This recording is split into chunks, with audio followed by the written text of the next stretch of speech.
After being on the Zoloft for about 4 to 6 weeks, because it takes 4 to 6 weeks for it to kick in, I started feeling a little bit better. And for a month, I was good.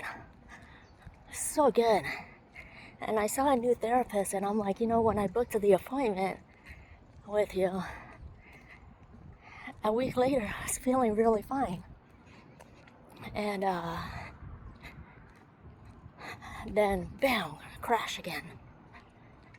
But it was because, once you get into therapy, and maybe this is why people don't want to get into therapy, because once you open that can of worms, you either continue to deal with it or you shut it down. And if you shut it down, you're never going to deal with it, and you're never going to move on. And your life will be the same.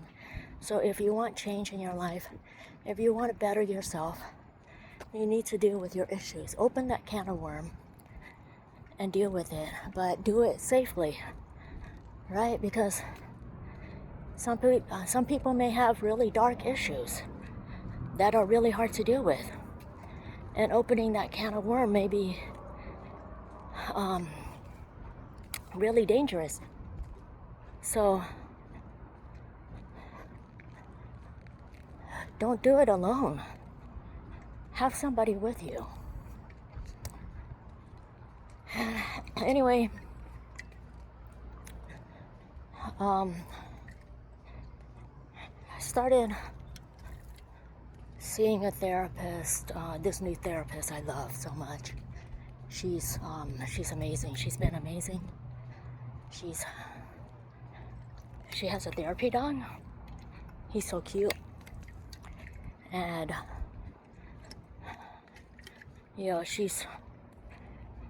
we're diving deeper into other things. And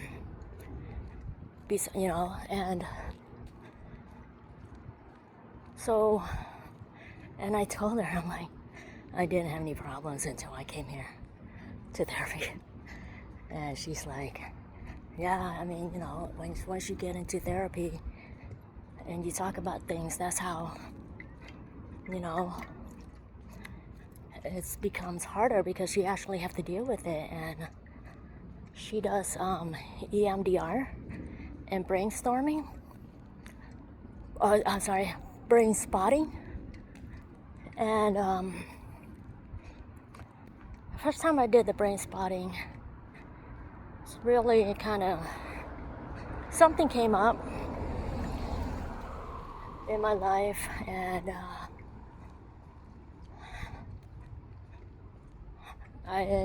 something came up anyway. And then next week we did EMDR, which is eye movement something. And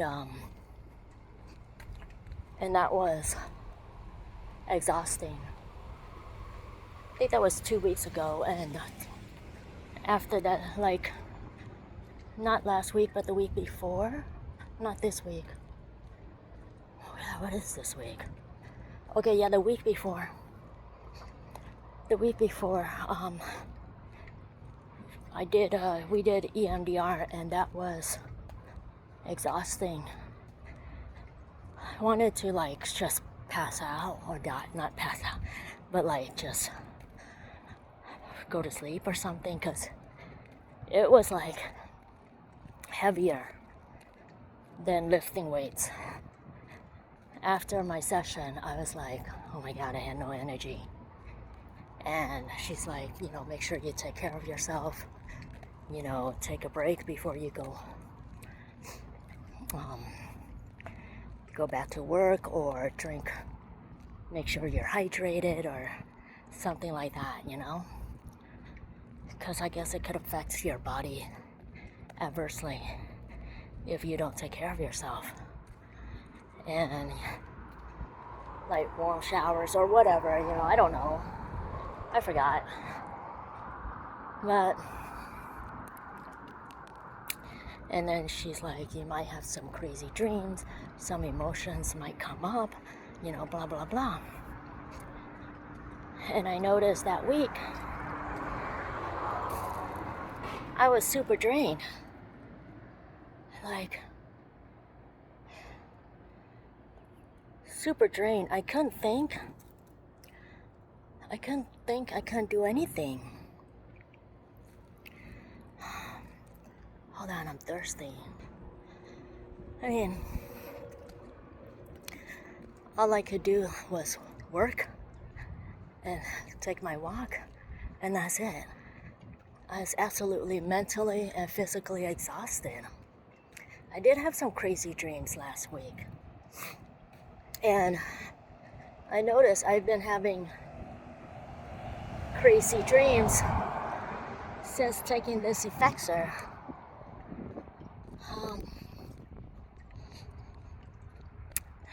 Anyway, yeah, so last week I didn't start feeling better. I did do a video about talking about mental health, but I decided to delete it. And but after that, I kind of felt better, kind of like a relief, kind of like the pressure, the weight lifted off your shoulders, kind of thing, you know.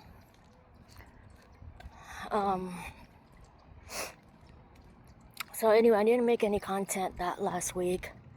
And finally on Friday, I finally felt better. Saturday felt better, and Sunday my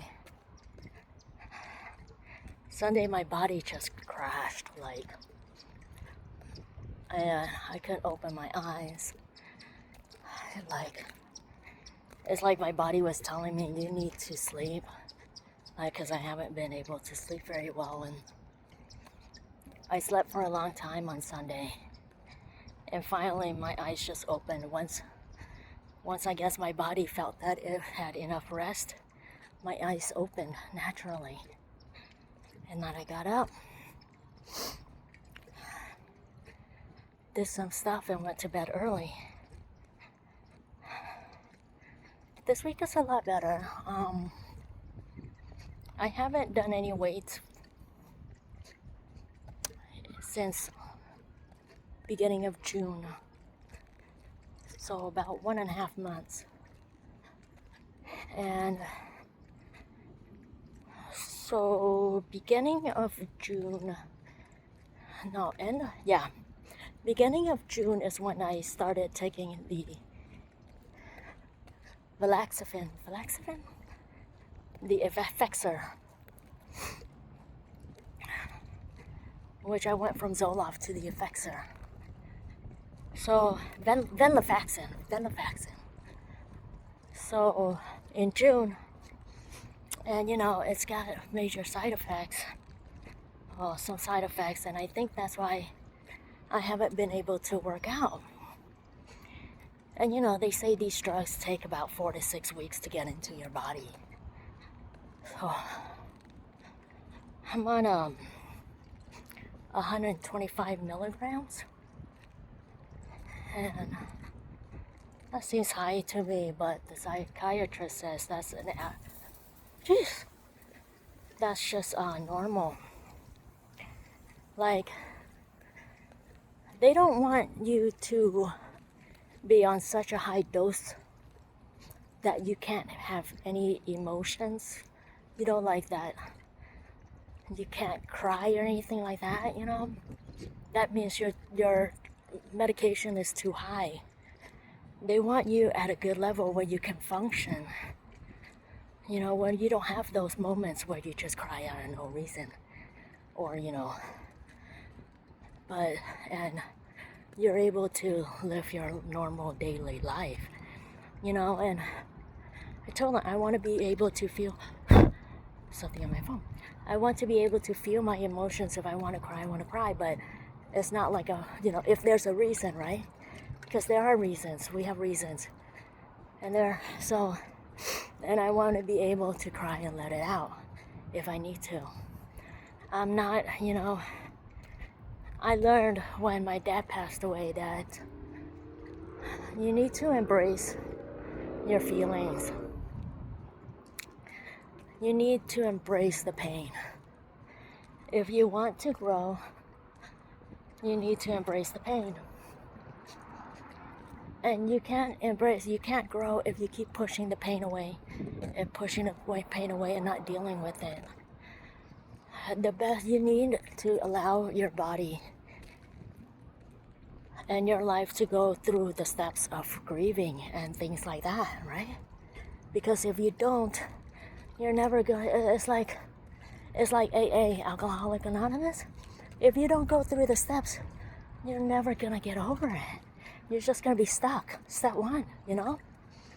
So I learned that you need to embrace the pain, feel the pain, and then move on.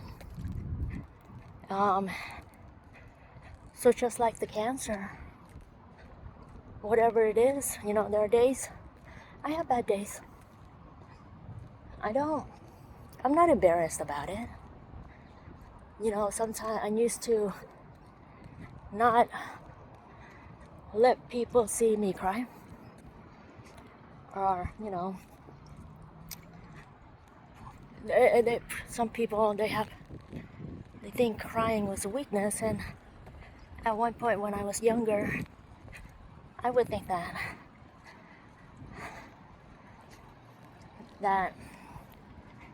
and now I'm like, let it out, just let it out. Who cares who's watching? Who cares? You know, because life is too short for me to care about what other people think, and they're not paying my bills. So when you pay my bills, when you pay my salary, then you can tell me what I can do with my life. But well, anyway,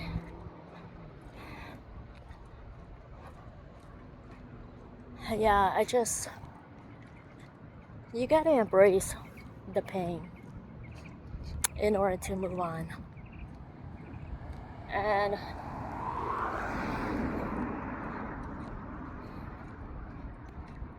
you just take it. An orthopedic told me his wife died of cancer. He told me sometimes you don't have anybody to talk to. You just go on a walk. You label the emotion, whatever the emotion is. You label the emotion, and then you move on. He was a nice guy. And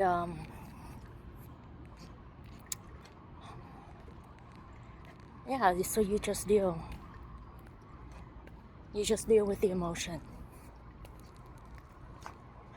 Write it down, and the next day will be a different day.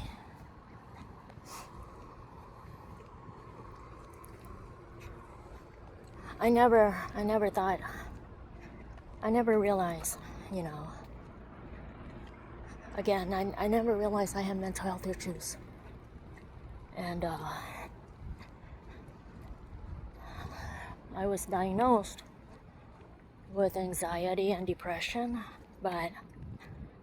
and at first they thought maybe it was situational,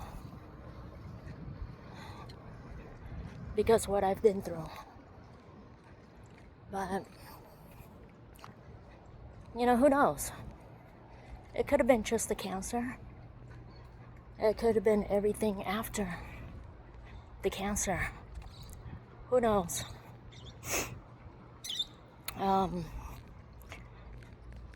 But, you know, I still have anxiety. I've always had anxiety, I guess. And that probably has to do with, I mean, well, never mind. I probably shouldn't say it, but you never know who's watching, right? But I always thought it's, you know, wanting to do a good job, or I thought it's just stress, part of stress, doing a good job, working hard, you know. Never realize it was anxiety, until recently, a couple years ago when they diagnosed me.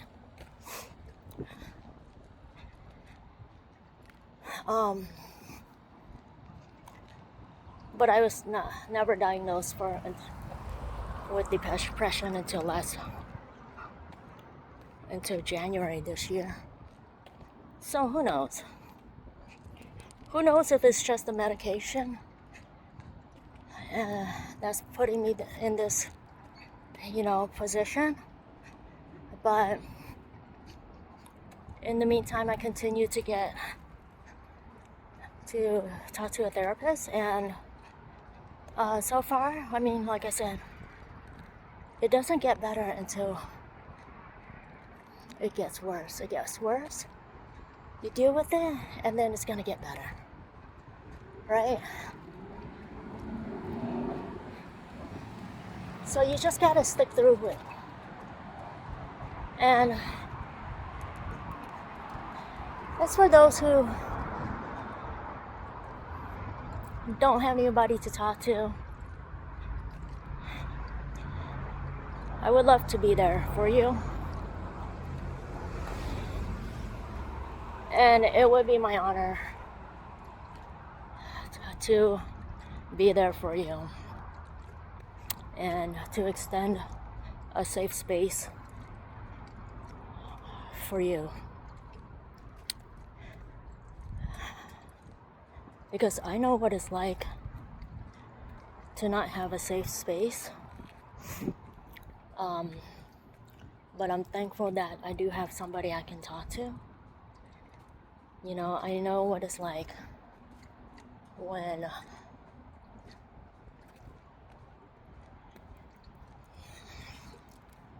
the people who are supposed to be there for you are not. So I'm here for you. If you need me, please feel free to reach out anytime. I love you, and God bless, and happy living.